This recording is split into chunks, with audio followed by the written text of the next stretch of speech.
जय हिंद। एक तरफा युद्ध जीत लिया इजराइल, जो तबातोड़ छुट्टे सांड की तरह हमला कर रहा था, उसने अचानक सीज फायर किसके दबाव में आकर कर दिया। और ये सीज फायर किसे कहा जाता है? और हमास जो इतने एयर हमले देखा, एयर स्ट्राइक या फिर इजराइल के जितने भी जमीनी हमले, इतनी तरह से हमला होने के बावजूद हमास या फिलिस्तीन के लोग इतने खुशियां क्यों मना रहे हैं, इसको समझते हैं। देखिए, इजराइल, ये सीज फायर क्या होता है? सीज फायर मतलब किसी समझौते के तहत हथियारों के प्रयोग को जब रोक लगा दिया जाता है कि हम भी हथियार का प्रयोग नहीं करेंगे, आप भी नहीं कीजिएगा, एक तरह का युद्ध विराम, उसे हम लोग टेक्निकल भाषा में सीज फायर कहते हैं। आर्मी में बहुत सारी चीजें टेक्निकल होती है, जैसे जासूसी को वहाँ रेकी नहीं कहते, वहाँ पेट्रोल कहते हैं, पेट्रोलिंग पे गया, मतलब वो जासूसी कर रहा है, तो उसी तरह यह टेक्निकल वर्ड है सीज फायर। अब ये सीज फायर किसके दबाव में हुआ? देखिए, यूएनओ के दबाव में हुआ नहीं, क्योंकि यूएनओ में रूस ने 3 बार, चाइना ने कोशिश किया इस मुद्दे को उठाया जाता कि एक ज्वाइंट स्टेटमेंट दिया जाए, लेकिन कोई फायदा नहीं है। ये यूएनओ का मतलब कोई नहीं बनता, इसको कोई नहीं पूछता है। ये इसका अहमियत, जिस तरह भारत में अहमियत राष्ट्रपति की है, एक फूफा जी की तरह काम करते हैं, उसी तरह पूरी दुनिया में एक अहमियत यूएनओ की तरह। एक्चुअली में उसके 5 वीटो पावर वाले ही इसे चलाते हैं।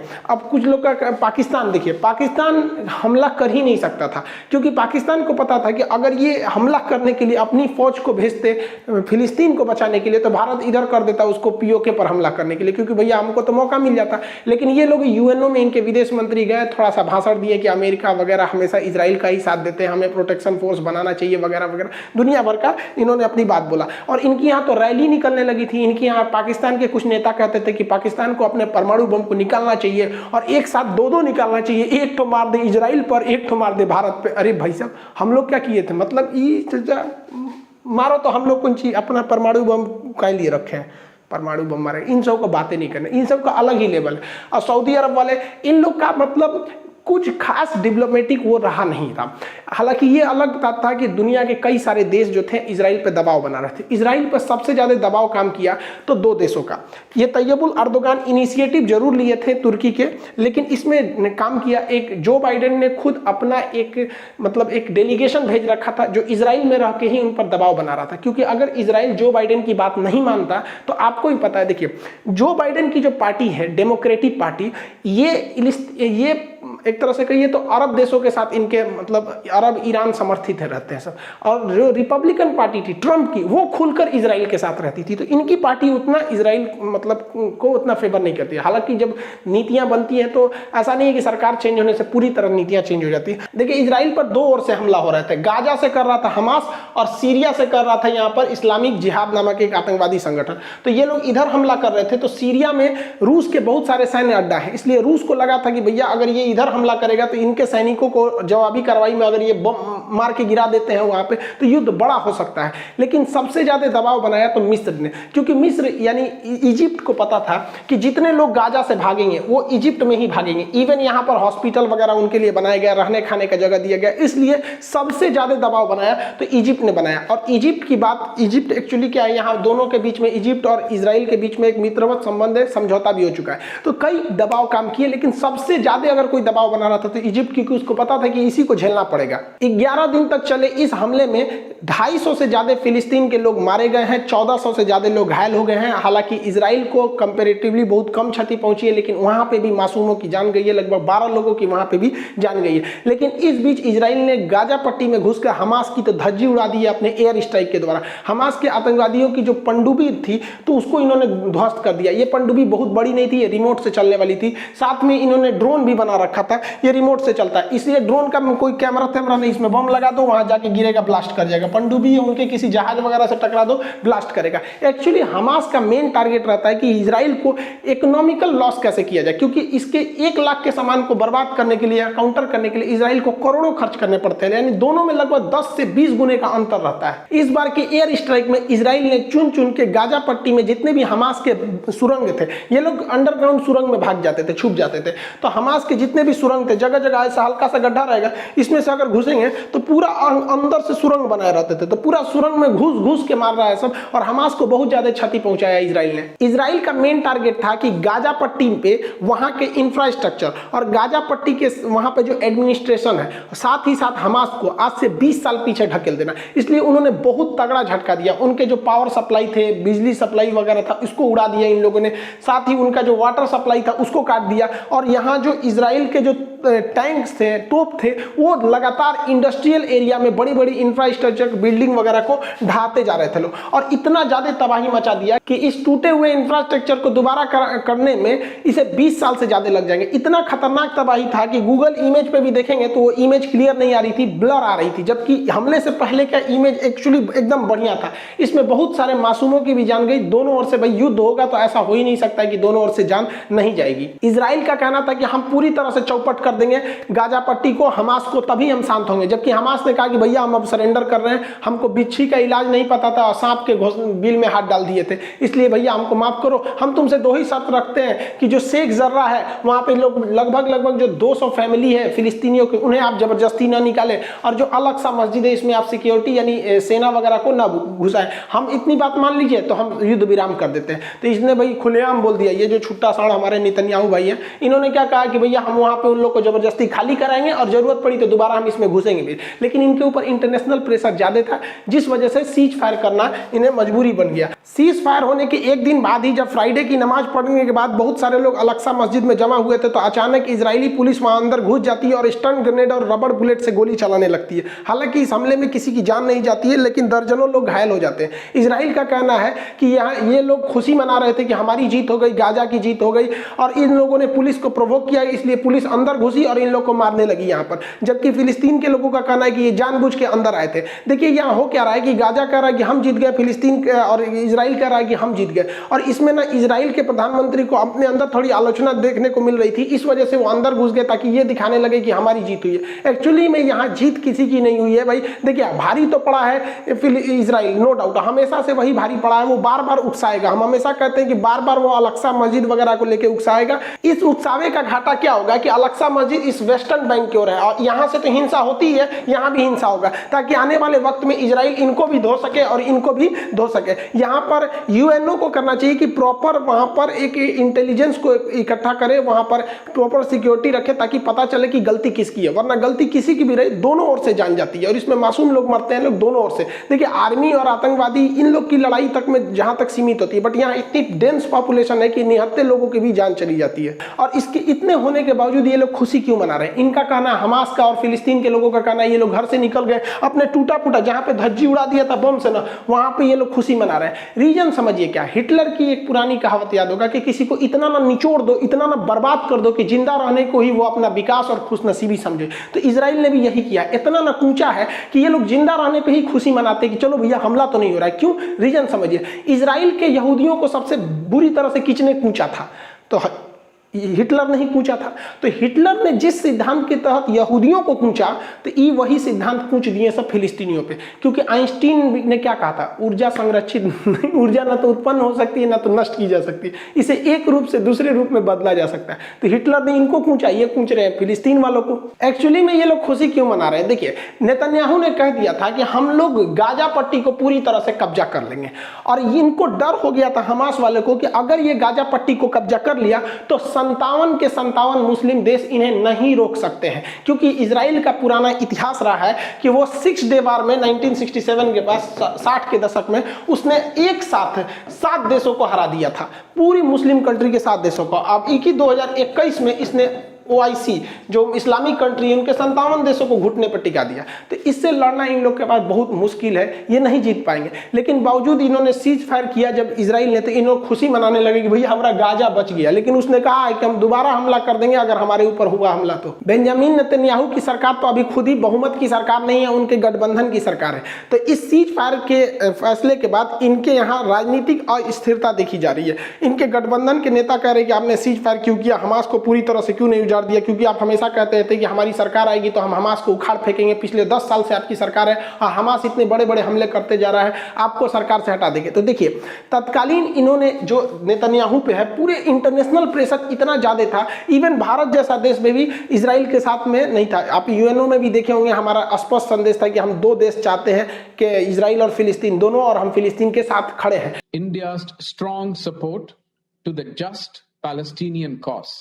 तो इसमें इजराइल के ऊपर दबाव था यूएनओ से लेकर हर जगह, इसलिए इन्होंने मतलब सीज फायर किया। लेकिन देखिए तत्काल ये बेंजामिन नेतन्याहू के ऊपर राजनीतिक प्रेशर है, लेकिन जब चुनाव होगा तो जेन्युइन है कि बेंजामिन नेतन्याहू जीत जाएंगे, क्योंकि चुनाव के वक्त में अगर देश पर आक्रमण होता है तो ये वही पार्टी जीतती है जिस पार्टी के पास सरकार रहती है। आप दो एग्जाम्पल से समझिए, चीन में माओ त्से तुंग के खिलाफ सत्ता भड़क रही थी, मतलब वहां पर चीन में ना बगावत हो रही थी, इसलिए चीन ने तिब्बत पर हमला कर दिया, फिर भारत पर हमला कर दिया, तो वहां के लोग ऑटोमेटिक सरकार के साथ हो गए। हमारे साथ भी देखिए 2019 में पुलवामा में जब हमला हुआ तो बेतहाशा इंसान सरकार के साथ खड़ा हो गया। जितनी हमारी सरकार से गिले शिकवे थे, ऐसा नहीं होता है कि 100% कोई भी गवर्नमेंट किसी को खुश रख सकती है, तो थोड़े बहुत जो भी गिले शिकवे थे, तो पुलवामा अटैक के बाद सरकार से एक ही उम्मीद थी कि नहीं धो के आओ, और मोदी जी ने भी धो दिया, वहां पर बालाकोट स्ट्राइक वगैरह हुआ यहाँ पर। तो यही हो गया नेतन्याहू के साथ कि इलेक्शन में इनकी भी पार्टी को एक पॉलिटिकल बूस्ट जरूर मिलेगा, लेकिन अभी के वक्त में इनकी क्रिटिसाइज किया जा रहा है उन्हीं के देश में। इजराइल और चाइना दोनों एक ही रास्ते पे चलते हैं, ये दुनिया को कुछ दिखाते हैं,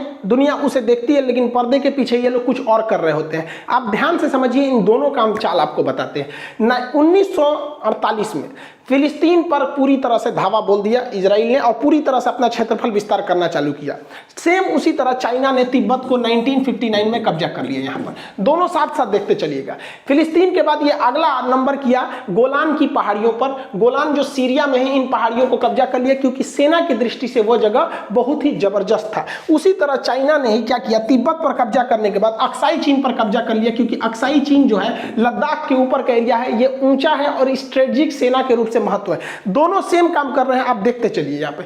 इसके बाद इसने जॉर्डन पर कब्जा कर लिया, क्योंकि जॉर्डन जो है वो पानी का क्षेत्र बहुत अच्छा था। यहाँ पर जॉर्डन वाला डेड सी वाला एरिया है, इस एरिया पर इसने जॉर्डन पर कब्जा कर लिया। चाइना ने ठीक उसी तरह आगे बढ़कर बहुत सारे द्वीपों का कब्जा कर लिया दक्षिणी चीन सागर में, क्योंकि इन दक्षिणी चीन सागर पर कब्जा कर लिया इन द्वीपों पर, क्योंकि यहाँ के देश छोटे छोटे थे, ये कुछ नहीं कर सके। ये दोनों देखिए सेम काम कर रहे हैं सर। इसके बाद इसने लेबनान, ऊपर लेबनान को पे धीरे धीरे जाके वहां पे भी उसके कुछ एरिया को इसने भी कब्जा कर लिया। इसने क्या किया, चाइना ने इस छोटे छोटे द्वीपों को हराने के बाद ऊपर में जापान के द्वीप के साथ इसने कब्जा कर लिया, उसके कुछ द्वीपों के साथ इसके विवाद होते हैं, अक्सर ये उलझता रहता है।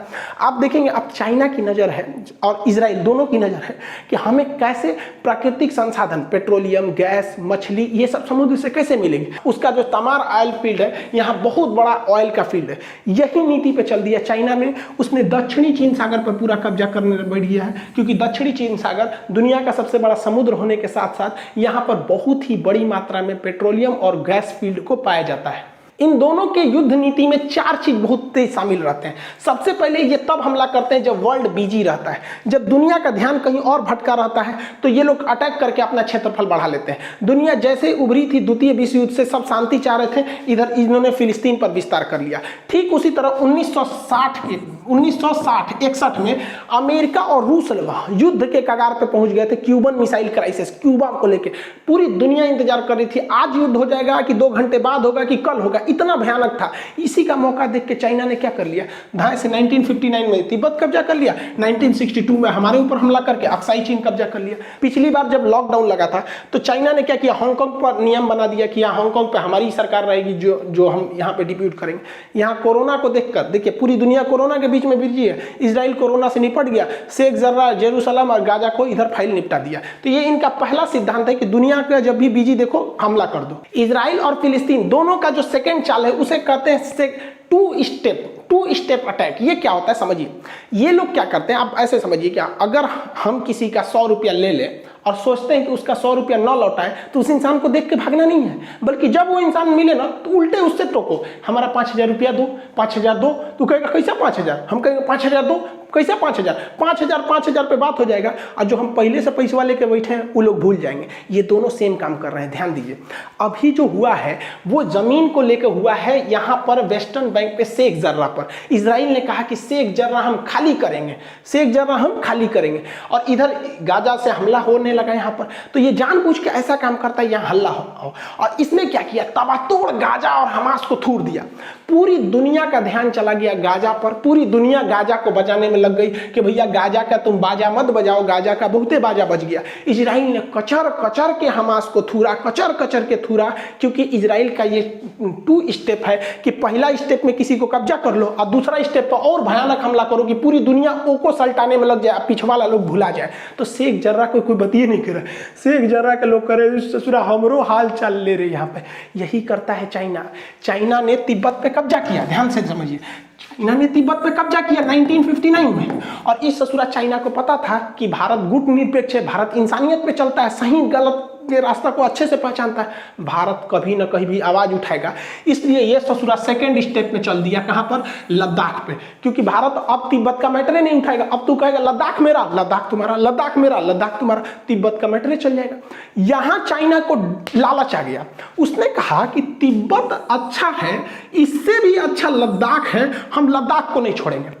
तो चाइना को ये बात पता था कि अगर मैटर लद्दाख पे अटकेगा तो भारत कभी ना कभी इसे छोड़ा लेगा, इसलिए इसे अगले स्टेप में उलझाओ। इसलिए चाइना बार बार कहता है कि अरुणाचल प्रदेश मेरा है, अरुणाचल प्रदेश मेरा है, ताकि भारत के लोग कहें कैसा अरुणाचल प्रदेश, तू कहेगा मेरा है, हम कहेंगे मेरा है, हम कहेंगे मेरा है, कुल पंचायत अरुणाचल प्रदेश पे होगा, इसको लोग भूल जाएंगे।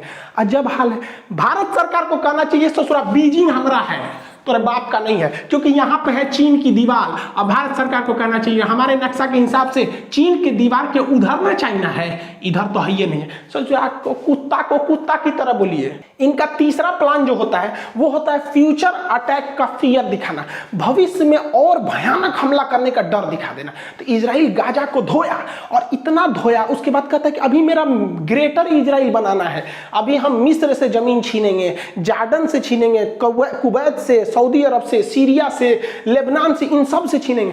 मतलब ये क्या करता है, किसी मरे हुए को इतना भयानक मारो, इतना मारो और सबको दहशत फैला दो कि कोई मेरे खिलाफ आवाज उठाए तो यही होगा। फिल्म में क्या होता है, एक गुंडा आता है, किसी ठेला वाले को पकड़ेगा, किसी कमजोर को पकड़ेगा, भयानक मारेगा, सरेआम गोली मार देगा, कहेगा मेरे खिलाफ किसी ने आवाज उठाया तो सही यही होगा। मतलब वो एक को मार रहा है और 10 को डर दिखा रहा है। यही सेम नीति अपनाता है चाइना। यहां तो आपने इजराइल को देख लिया कि कब्जा किया, उसके बाद और डरा रहा है। इसने क्या किया, तिब्बत पर कब्जा किया। पहली बात तो तिब्बत पर कब्जे किया, उसने कहा कि तिब्बत अभी हथेली है, तिब्बत अभी हथेली है, अभी इसकी 5 उंगलियां और लाएंगे, 5 उंगलियां और लाएंगे। एक उंगली है लद्दाख, दूसरी उंगली है नेपाल, तीसरी उंगली है सिक्किम, चौथी उंगली है भूटान और 5वीं उंगली है अरुणाचल प्रदेश। मतलब पहले पूछेंगे, कब्जा कर लेंगे, अभी और डराएंगे। अरे नेपाल वाला केपी शर्मा ओली, इसको लगता है कि चाइना नेपाल का साथ दे रहा है, अरे तू फिंगर में आ रहा है, दूसरा नंबर तू ही फिंगर है। यहाँ पर चाइना और इजराइल दोनों को पता है कि कुछ लोग उन्हें लाइक करेंगे वो कितनों गलत काम कर दे, और कुछ लोग उन्हें लाइक नहीं करेंगे चाहे वो कितना भी भलाई कर दे। आप ऐसे समझिए, आप अगर देखिएगा न्यूट्रल होके, तो जो नीति इजराइल अपना रहा है वही नीति कौन अपना रहा है, चाइना अपना रहा है। लेकिन जो लोग इजराइल के काम का विरोध कर रहे हैं, जैसे पाकिस्तान कह रहा है कि वहां पर जुल्म हो रहा है, जो इजराइल का विरोध कर रहा है वही ससुरा चाइना का साथ दे रहा है। कह रहा है नहीं चाइना ठीक है, पाकिस्तान क्या कहता है इजराइल गलत है लेकिन चाइना ठीक है। देख रहे हैं, कमवा दोनों एक है। इनको पता है कि जो मेरा साथ देगा वो साथ ही देगा, और जो देखिए जो इजराइल का साथ दे रहा है, जैसे बहुत सारे लोग कह रहे हैं इजराइल ने सही किया, वही लोग कहेंगे कि चाइना ने गलत किया, जबकि काम दोनों का सेम है। तो यही गड़बड़ हो जाता है। अमेरिका कहता है कि इजराइल को अपनी रक्षा करने का अधिकार इसलिए धो दो, और वही अमेरिका कहता है कि चाइना जापान पर हमला मत करो क्योंकि मेरा साथी है। तो इन्हें पता है कि दुनिया एक गुट में बन चुकी है, और रियलिटी है कि जियोपॉलिटिक्स में यानी इंटरनेशनल रिलेशन में यहाँ केवल और केवल हमारा फायदा, हमारा बिजनेस सही होना चाहिए। भाड़ में गया इंसानियत। क्या कोई मुस्लिम कंट्री कहेगा कि यहाँ पर अजरबैजान ने आर्मेनिया पर जुल्म करके नागोर्नो कराबाख को घर में घुस घुस के मारा है? क्या अभी भी अजरबैजान आर्मेनिया पर हमला करते जा रहा है? क्या कोई कहेगा? नहीं, क्योंकि यहाँ मुस्लिम देश है यहाँ पे, और वहाँ पे अगर इजराइल मार रहा है तो गलत है, अजरबैजान मारा तो ठीक है यहाँ पर। और अजरबैजान को बचाने कौन आया? देखिए इजराइल जो है, ये अजरबैजान है, इसको तुर्की ने हथियार दिया, और इसी अजरबैजान को इजराइल ने भी हथियार दिया यहाँ पर, और ये कोई नहीं बचा पाया इस आर्मेनिया को। इसलिए यह दिखाता है कि इस दुनिया में अगर आपको रहना है तो खुद शक्तिशाली बन के रहिए, वरना लोग कूच देंगे। इजराइल ने इसी सिद्धांत को समझा, उसने कहा भाड़ में में गया, इंटरनेशनल रिलेशन में कहीं कोई सही गलत नहीं होता है, हमारा फायदा है इसलिए खुद को शक्तिशाली बनो। इस रूप में इजरायली जब हिटलर मार रहा था तो वो फिलिस्तीन की ओर आए थे, वहां पर उस जगह पर जेरूशलम की ओर आए थे, क्योंकि इनका जो जेरूशलम है इनके धार्मिक हिसाब से यही उनका पूर्व जगह है, यहाँ पर ये लोग आए थे और धीरे धीरे पढ़ाई लिखाई शिक्षा करके इतना आगे चले गए जो आज दुनिया में किसी की बात नहीं सुनते हैं, दोनों देश नहीं सुनते हैं, ना चाइना सुनता है ना इजराइल सुनता है, क्योंकि इजराइल को सोचिए, इजराइल यहाँ रहने का जगह नहीं था और चाइना को एशिया का मरीज कहा जाता था। इन्होंने शिक्षा, औद्योगिकरण और भ्रष्टाचार को कम किया और इतने तेज आगे बढ़े जिसका कोई हद नहीं, और आज ये डोमिनेट कर रहे हैं यहाँ पर। और हम भारत वाले देखिए, ये 1948 में ये देश बना था, इनको पता भी नहीं था कि इनके देश का नाम इजराइल होगा, अचानक इनके दिमाग में आया 1948 में। और हम 1947 में आजाद हो गए थे भाई साहब, बने नहीं थे, पूरी दुनिया में पहली हम लोग बने थे।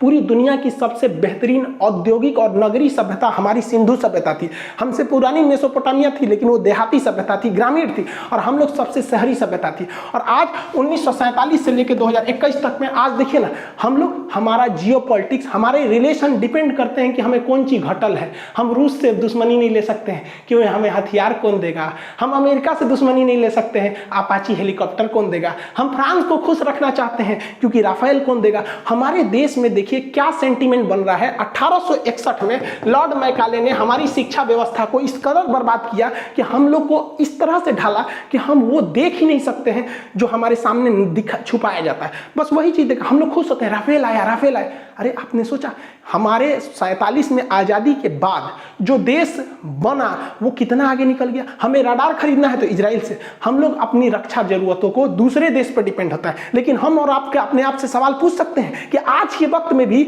जब गलवान में चाइना घुस जाता है तो कोरोना के बीच में राजनाथ सिंह चले जाते हैं रूस में, कहते हैं कि MiG-21 दे दीजिएगा। भारत फोन लगाता है रूस के पास कि S-400 मिसाइल दे दीजिएगा, जबकि इजराइल को देखिए आयरन डोम से धो देता है दिवाली की रॉकेट की तरह। लेकिन हम लोग क्या करेंगे भाई साहब, अजीब स्थिति में हम लोग हैं। मतलब इजराइल को देखिए हर चीज में डिपेंडेंट है, उसके हथियार, उसके यहाँ पर एयर डिफेंस सिस्टम, उसका टैंक, हेलीकॉप्टर, कमांडो, हर चीज एकदम खतरनाक है। और हम लोग अभी भी मतलब क्या डिपेंडेंट है। हमारी सेना जो है ना वो लड़ती है तो अपनी बहादुरी से, वरना हथियार तो विदेशी है वहां पर। अगर हमारे हथियार आ जाए और हम डिपेंडेंट हो जाए तो पूरी दुनिया में जो चाइना कहता है ना, अक्साई चीन मेरा है, अरुणाचल प्रदेश मेरा है, और POK पाकिस्तान कहता है मेरा है, बस हमारे हथियार वो हो जाए, वरना हमारे फौजियों का जो हौसला है वो बेचारे हथियार से कहाँ लड़ते हैं, अपने कलेजा जिगर के दम पर वो लड़ते हैं। वरना हथियार तो उनको पता है विदेश वाला है, सप्लाई रोक दिया तो क्या करेंगे।